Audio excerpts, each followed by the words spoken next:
Hey guys, it's Jason with Mac Retrospective.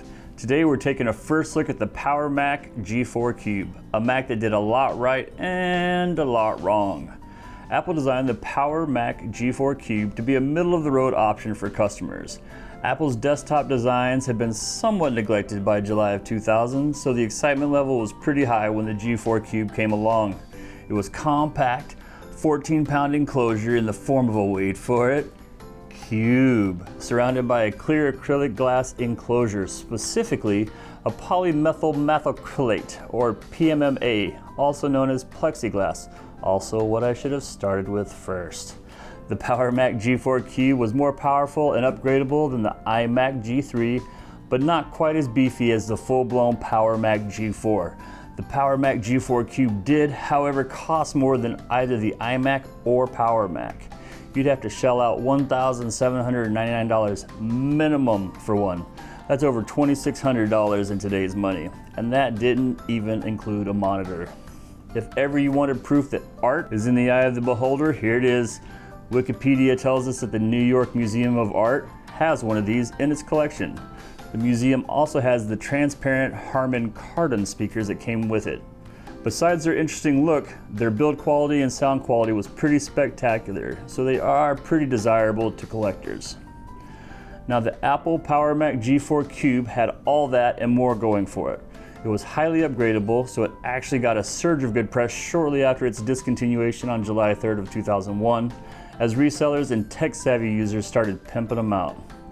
Under the hood, it had a 450 or 500 MHz PowerPC G4 CPU, 100 MHz front side bus, slot loading, 5x DVD-ROM CD-RW drive, between 64 and 256 megabytes of PC100 SD RAM upgradable to 1.5 gigabytes. You got a 20, 30, 40, or 60 gigabyte hard drive, a 16 megabyte ATI Rage 128 Pro, or a 32 megabyte Nvidia GeForce2 MX. If you survived grade school math, you probably figured out that production of the Cube didn't even last for a full year. Despite all it had going for it, it had some problems besides its steep price point. For one thing, early production models suffered from a manufacturing defect that caused mold cracks in the acrylic. Additionally, the graphic card options for the Cube were pretty underpowered for a machine costing more than some used cars. The Rage 128 Pro and the GeForce2 MX are fine and all, but both ATI and Nvidia had better cards on the market when the Cube came out. Budget concerns, overheating, and the fact that a full-length AGP card wouldn't fit into the small enclosure made options pretty limited. But as GPU cooling technology improved and graphic cards got smaller, some interesting aftermarket upgrade options presented themselves. Now, taking a look at the unit itself, you'll find that the Apple PowerMac G4 Cube has a very simple but striking exterior. The top of the system contains the slot loading optical drive. The bottom of the system, of all places, is where the good stuff is.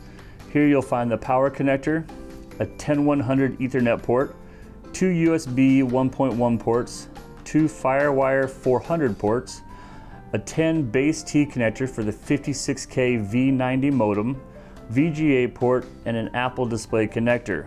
Now, our system was purchased on eBay for $130 and came with everything but the speakers, which are sadly missing. It's in pretty good condition, but it could use a good cleaning. The machine is pretty middle of the road with the weaker GPU, a 40 gigabyte hard drive, and a single stick of 256 megabytes of RAM. Well, that's all I got for you guys today. Be on the lookout for the G4 Cube, this one right here, in future videos, and I hope you're as excited to see some of the other systems that we're adding to our collection. Now, make sure you like the video, subscribe, hit that bell for notifications, comment down below. Let us know what your favorite model is. Is this one it? Lastly, if you guys want to be our sugar daddy or sugar mama, we're on Patreon. We appreciate ya. We'll see you next time.